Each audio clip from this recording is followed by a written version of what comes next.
to be released by the government next week. Let's talk to our political correspondent Harry Farley. Harry, morning the armed forces. Interesting timing, this, isn't it? Yes, it is. UK And, 2025. the context, I suppose, the background to it is Sir Keir Starmer set out plans to increase defence spending by 2027 to 31st of May today, Saturday morning. Overall GDP. That's the sort of the total value of all there. the goods and services that we produce as a country.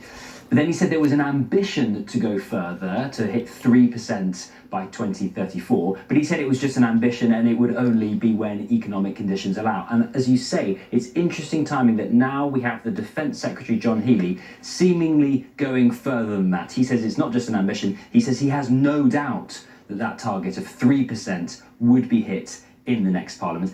And now this isn't just the sort of subtle shift in language that Westminster watchers like me can sometimes get a bit overexcited about, that we're expecting this major review next week of how the government structures the money it spends on defence. Thumbs up the right side screen, please. And the whole framing of that review, we understand, is based on the assumption that the government does spend that 3% figure on defence. So it seems it's no longer an ambition, but more like if they don't spend 3%, then they will not be able to afford some of the things that we're expecting to hear out in the next few days: drones, artificial intelligence, other technology, the military. Wow. To step back for a minute on those costs and those figures, amazing. Official estimates say that if the government does spend that 3% figure, we're talking about an extra £17 billion by 2030. And remember, we've been in some debates about whether the government can afford to scrap the two-child benefit cap. That would cost 3.5. So this is a massive increase in defence spending that dwarfs a lot of the political debates that we're currently talking about.